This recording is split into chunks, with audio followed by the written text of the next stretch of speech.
Voltamos, a nossa diretora Elaine estava dizendo aqui que a enquete hoje deu unanimidade. Vamos saber daqui a pouquinho. Vamos ver logo, Elaine, o resultado da nossa enquete? Se deu assim, você... Olha aí, 100% dos nossos telespectadores participantes da enquete afirmou que tem sim um amigo ou uma amiga que se afastou depois de começar a namorar. Ô, Janaína, é comum demais, né? Não? É muito comum. E a gente estava falando antes aqui, né, eu e você, que tem vários motivos. O motivo de, muitas vezes, a pessoa respeitar que aquela não está conseguindo entender que aquela relação não é boa. Às vezes, o ciúme, né, da amizade, de dizer assim, eita, agora a pessoa só quer ficar com um relacionamento, não quer mais ficar comigo, não suportar ver a felicidade do outro naquele momento. Então, tem várias possibilidades. Mas a gente viu que essa unanimidade é importante para desmistificar a história da expectativa que a gente está falando ali dos relacionamentos de amizades que são perfeitos, ou que não acabam, ou que termina gerando frustração, tristezas e decepção. Então, é importante a gente lembrar disso. Você também fez uma consideração muito importante sobre a questão de quando um dos envolvidos na relação faz de maneira ou sutil ou não tão sutil, assim, com que você se afaste dos seus amigos para ter o controle da situação. E esse depoimento fala um pouco sobre isso. Vamos aqui na tela, por favor, diretora. Ela conta que depois começou a namorar, o namorado, ou seja, né, já tem uma relação de marido e mulher, mandou excluir o Instagram, porque tinha muita gente, tinha de parente homens, porém ela também usava como ferramenta de trabalho para a divulgação de lojas. Mandou excluir e fazer apenas um para a família e para amigas. Olha o agrandão ali. Ou seja, uma atitude muito de controle, né, Janaína? É verdade. É importante a gente lembrar disso, que a gente tem vivido e tem aprendido tanto. Parabéns por você ter relatado isso. Se você relatou, você já percebeu que tem alguma coisa diferente. É importante a gente prestar atenção no comportamento, porque muitas vezes a gente fala desse machismo aí que existe, que muitas vezes nem é percebido. E a mulher diz assim, mas é verdade, eu tenho muitos homens, mas tudo bem, porque os relacionamentos, a pessoa pode se relacionar com homens e mulheres no Instagram, na rede social, por amizade. O que vem depois em relação a paquera ou outra coisa, é que a pessoa pode dar o basta ou não, se quiser, né? Então, isso é importante. E foi um relato muito bom para que as outras pessoas digam assim, então, não quero cair nessa mesma cilada, não quero essa exclusividade, não quero, e depois esse casamento, relação acaba, e aí, como é que eu fico? Esse peso. A gente tem um relato assim, me dá em tela cheia, por favor. Ela conta que uma amiga dela se deixou, né, ser isolada por um namorado. Depois que ela se afastou de todo mundo, ele acabou o relacionamento. Detalhe, estavam noivos, estavam se programando para casar. Ela entrou numa depressão grande ali, Hoje ela está bem, está casada, mas passou por maus bocados. Ou seja, a amiga percebe hoje que ela se deixou, né? Porque às vezes você, pela paixão, outro tema que a gente já falou aqui no programa, vai se deixar a vida me levar, como diz a música do Zeca Pagodinho. Quando você vê, já está completamente na armadilha do envolvida. Outro, né? E ela disse uma coisa muito importante, Fernandinha, a gente fala de rede de apoio. E a gente falou ainda hoje que amigos são fatores protetivos. E aí ela disse assim, ela estava se viu sozinha mesmo, porque a única pessoa que ela tinha era o namorado, e depois, quando acabou, depressão. Então, ela estava isolada, né? E não tinha a medida protetiva, que era as amigas ou o apoio. E é diferente quando a gente fala de uma tristeza, se acaba um relacionamento, e sim, a pessoa fica triste, de uma depressão, que é algo que é mais do que uma tristeza. Então, uma das coisas que a gente precisa entender é que relacionamentos são medidas protetivas para que a gente possa não entrar numa tristeza e evoluir para uma depressão. Já uma telespectadora comenta o contrário. Ela diz que as amigas que se afastavam dela. Eu nunca me afastei das minhas amizades, mas as minhas amizades se afastavam de mim todas as vezes que eu começava a namorar. Será que ela está percebendo isso na perspectiva só dela, Jana? Porque, né, não tem todas as vezes, será que as suas amigas não gostavam de nenhum dos seus namorados? A gente pode pensar assim, a primeira coisa, a gente pode pensar que aquela história da primeira fase do relacionamento, da atenção, da paixão, do amor e de uma dedicação ali para fazer aquela conquista.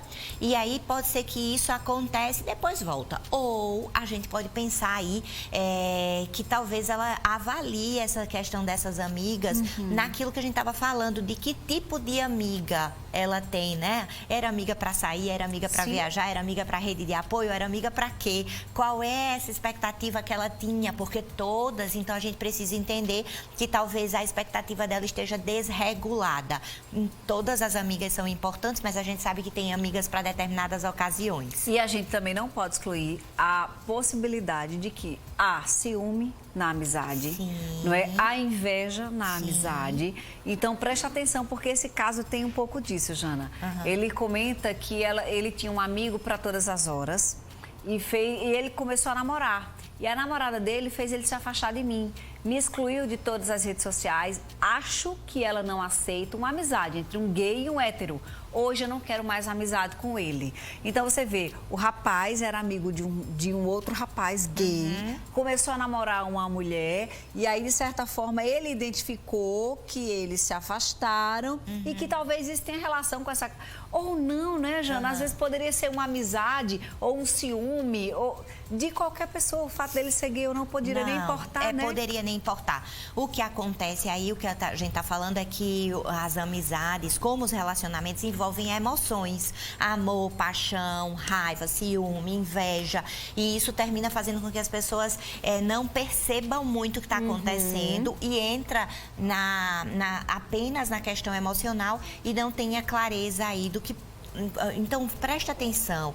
De fato, essa pessoa precisaria ter ciúme desses amigos. A relação já existia antes, né? Então, por que isso? Por que está acontecendo isso? Então, é bom a gente lembrar disso e ter aí essa oportunidade da conversa. Ele ficou tão triste, tão magoado, que ele disse, eu não quero mais. E aí ele estende e generaliza, que é um risco. Aconteceu ali com aquela pessoa, mas a gente não pode generalizar que vai acontecer sempre, vai acontecer novamente. Né? Então, amizade é proteção. Você só precisa entender se a amizade está funcionando e está sendo recíproca. A Tânia, que é maravilhosa. Um beijo, meu amor. Obrigada pelo carinho, viu? Eu sei que você assiste sempre o programa. Já disse até Ramon que eu tenho uma pauta para fazer com você. Só espero que você tope um dia. A Tânia traz uma perspectiva muito interessante. A gente ainda não abordou isso aqui, mas no senso comum acredita-se de que na maioria dos casos, não, fulano é solteira, eu não tenho o que conversar. Então fica muito meio que pré-estabelecido que casais andam com casais e ela traz isso. Fernandinha, parabéns pela temática, como sempre você inovando. Uma questão a ser considerada é que casais não gostam de sair ou conversar com mulheres solteiras. Experiência própria, foi casada 2 vezes e sentiu isso entre as amigas. Sim. O que o Tânia está falando parece, meu Deus, mas é real. E é um preconceito, é real e é um preconceito, porque se estabelece assim, casais, eles ficam entre casais, objetivando não ter nenhum perigo de traição, né? Mas vai sair casais e solteiras e se... Não. Então, o que a gente está vendo? A gente está vendo um comportamento preconceituoso. Então, é muito importante a gente entender que as pessoas, elas têm muito para oferecer. Os casais com os solteiros com os solteiros, os casais com os casais. O que é que a gente também vê, sabe, Fernandinha? É porque os assuntos, eles terminam ficando em comum. Então, mulheres que têm filhos se reúnem para conversar sobre os filhos e ali formam uma amizade. Mulheres casadas se reúnem porque elas falam sobre casamento, casa, vida, dificuldades, feira, marido, tem assuntos em comum. Mas quando a gente se fecha em bolhas, a gente não está crescendo, não está sendo flexível, não está aprendendo novas coisas. E isso é um dificultador para a gente perceber o outro, para ser empático, para ser solidário. E que Janaína está falando sobre preconceito é muito real. Vou fazer aqui um autorrelato. Eu tenho uma grande amiga e ela é solteira.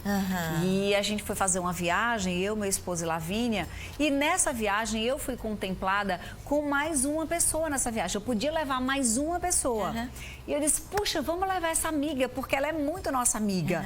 E aí... deu certo. No meio da viagem, acontece que quando a gente volta, um ou outro amigo em comum disse, mas meu Deus do céu, fulana não se toca. Não viu que a viagem era só Fernandinha, o esposo e a filha, se enfiou na viagem. Gente, na verdade, ela foi convidada, ela nem sabia da viagem. Eu que disse, vem cá que surgiu uma vaga no hotel, tem mais uma cama lá. Vem com a gente que vai ser bom demais. E eu não tenho problema nenhum em viajar, em sair, conviver com quem é solteiro. Porque o papo não pode estar exclusivo a quem faz parte só, né? É verdade. Então você vê que às vezes até quem é solteiro, que tá junto e quem tem namorado, fulana nem se toca. O preconceito é tamanho que às vezes o casal até convida a pessoa e essa pessoa sofre, né? E quando a gente fala de preconceito, a gente fala de coisas que foram sendo implantadas e que a gente termina reproduzindo sem nem perceber. Então, é tão importante a fala que você trouxe agora para exemplificar isso, como a pessoa automaticamente já julgou baseado no padrão que ela tem lá na cabeça dela. Então, esse é o objetivo do Descomplica, é mostrar que a gente pode avaliar melhor o que a gente já guardou aí na nossa cabecinha, ressignificar e construir várias outras coisas. É isso. E reconstruir também, que tem certas situações, certos momentos e certas pessoas que valem muito a pena a gente tentar essa reaproximação. Janinha, obrigada. Viu, meu amor? Janaína está nas redes sociais, o Instagram de Janaína, para você seguir essa maravilhosa, é @JanaínaGFW. Todos os dias tem postagens incríveis, a de hoje não é diferente. Vale a pena muito, você fazer um stalkear, porque só tem coisa bacana lá. De vez em quando ela bota uma fofurinhazinha da neta, mas na maioria das vezes é para você dizer, meu Deus do céu, essa mulher tem toda a razão. Beijo, viu? Até semana que vem, feliz Páscoa! E para vocês também, é verdade. Semana que vem a gente tá de volta já no novo tempo. É verdade, né? É verdade. Na volta, Cadê Tona 2? Babadinhos. Menina, olha, tem tanta coisa pra gente conversar. Vamos falar do Big Brother Brasil? Sim. Números repetidos, 76,76. Quem acertou aí essa eliminação? A reação do Gil, que, olha, deu foi uma descompensada geral ali. Tirou barba hoje. Já teve papo dele com Juliette. Nossa, o Big Brother tá assim, fervendo. E se tem a paraibaninha ali brilhando, a gente aborda aqui no programa. Vamos falar de Padre Marcelo Rossi também, tá? Ele apareceu bem diferente. Vamos falar do filho do Faustão, que também apareceu super diferente. Jesus Luiz, sabe Jesus Luiz? Aquele que namorou Madonna? Ixi, aconteceu algo com ele. Vamos falar de Anitta. Olha, tá bombando. Sai daí que eu volto já.